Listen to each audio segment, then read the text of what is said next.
Bayangin, kamu lagi duduk di ruang tamu, lagi ngopi santai, terus kamu tiba-tiba sadar. Kok jendela saya bisa nge-charge HP? Aneh kan? Tapi tunggu dulu. Gimana kalau ternyata sinar matahari yang tiap hari nyorot ke kaca rumahmu itu bisa diubah jadi listrik? Selama ini kita cuma mikir, kaca itu buat ngelihat keluar dan bukan buat nyimpen energi. Tapi ada sekelompok ilmuwan yang malah mikir sebaliknya. Kenapa cahaya harus cuma lewat kalau bisa dimanfaatin? Apa benar kaca jendela bisa menghasilkan listrik tanpa bikin ruangan gelap gulita? Simpan dulu rasa penasaran kamu, karena kita akan mencari tahu tentang teknologi ini.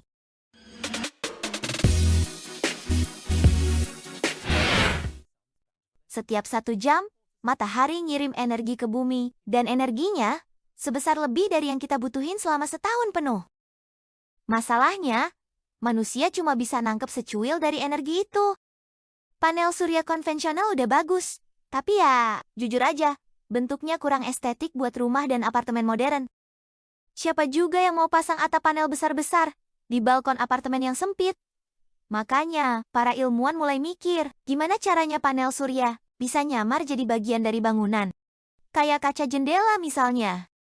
Teknologi ini disebut transparent solar panel, alias panel surya transparan. Bentuknya kayak kaca biasa, tapi sebenarnya dia lagi kerja keras nyerap cahaya ultraviolet dan inframerah. Terus, ngubahnya jadi listrik. Bagian cahaya yang kelihatan mata, ya dilewatin aja.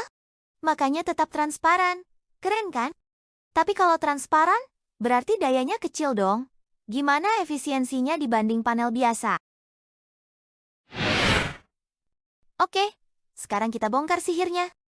Panel surya transparan ini pakai bahan yang namanya photovoltaic transparent material, alias lapisan tipis banget yang cuma nangkep sinar tertentu. Jadi bukan seluruh cahaya matahari diserap, tapi cuma bagian yang nggak kelihatan mata manusia aja. Efisiensinya masih di kisaran 8-10% untuk versi terbaru. Kedengarannya kecil sih, tapi ingat, kalau semua jendela di satu gedung pencakar langit bisa menghasilkan listrik, totalnya bakal luar biasa besar. Beberapa perusahaan kayak Ubiquitous Energy di Amerika, bahkan udah mulai bikin prototipe buat gedung-gedung komersial. Di Korea dan Jepang juga lagi dikembangin. Apalagi negara mereka padat banget. Tiap jendela, literally bisa jadi sumber energi. Tapi, gimana dengan biaya produksinya? Apakah teknologi ini realistis untuk dipasang di rumah atau apartemen biasa? Atau cuma mimpi mahal kaum urban? Nah, ini dia bagian yang sering bikin mundur pelan-pelan. Harga! Teknologi baru itu biasanya mahal di awal. Sama kayak HP layar sentuh pertama dulu, yang harganya bisa bikin keringat dingin. Untuk panel surya transparan, harga per meternya masih 3-5 kali lipat dari panel biasa. Tapi di sisi lain, dia punya keunggulan. Nggak makan tempat, bisa dipasang langsung di kaca bangunan, dan secara visual, nggak ganggu tampilan arsitektur. Makanya, konsep ini disebut Building Integrated Photovoltaics, alias bangunan yang jadi pembangkit listrik itu sendiri. Jadi, rumah dan apartemenmu nggak cuma tempat tinggal, tapi juga mini power plant. Nah, kalau teknologinya makin murah, bisa jadi kaca jendela bakal ganti peran dari pelindung panas jadi penghasil energi. Tapi muncul satu pertanyaan menarik. Gimana dampaknya kalau semua gedung di dunia mulai pakai teknologi ini? Bayangin kota-kota besar kayak Tokyo, New York, atau Jakarta. Semua gedung tinggi berubah jadi raksasa penghasil energi. Kita bisa ngurangin emisi karbon jutaan ton per tahun, dan bahkan nyimpen energi cadangan buat kota. Keren banget kan? Tapi, jangan lupa, energi itu bukan cuma soal teknologi, tapi juga soal kebijakan dan infrastruktur. Negara juga harus nyiapin sistem distribusi listrik yang bisa nerima energi dari ribuan jendela pintarnya. Uni Eropa udah mulai eksperimen ini lewat proyek Smart Building Initiative. Sementara Cina juga lagi ngebut bikin panel transparan versi mereka sendiri. Semua berlomba-lomba karena mereka tahu masa depan energi bukan lagi di ladang minyak, tapi di jendela rumah.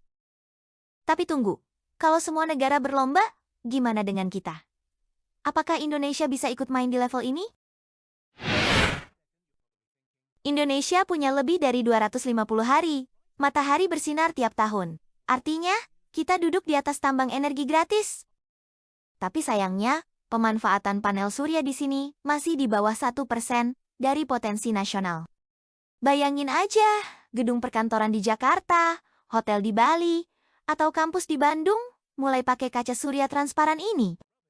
Bukan cuma tagihan listrik berkurang, tapi juga polusi udara bisa turun drastis. Masalahnya, kita butuh investasi, regulasi, dan riset lokal, biar teknologi ini nggak cuma jadi wacana doang. Beberapa startup energi terbarukan di Indonesia juga udah mulai eksplor hal ini. Tapi tentu aja, ini masih butuh dukungan dari pemerintah. Kalau ini beneran terlaksana, mungkin aja tagihan listrik di rumah kita bisa jadi 0 rupiah. Gimana menurut kamu? Apakah panel surya transparan ini bakal jadi solusi keren buat masa depan energi bersih? Atau justru cuma konsep futuristik yang masih terlalu mahal buat jadi nyata? Tulis pendapatmu di kolom komentar ya, karena bisa jadi masa depan kota-kota kita ditentukan dari cara kita ngelihat cahaya hari ini. Jangan lupa tekan like kalau kamu juga penasaran sejauh apa teknologi ini bisa bikin rumah kita berubah jadi sumber listrik mandiri. Dan subscribe channel ini, biar kamu nggak ketinggalan cerita-cerita teknologi masa depan, inovasi gila, dan ide-ide hijau yang bisa bikin kita mikir. Apa sinar matahari cuma buat minari, atau juga buat ngidupin masa depan? Gas terus yuk, jelajahi dunia energi dan teknologi bareng kita. Dan sampai ketemu lagi di video berikutnya.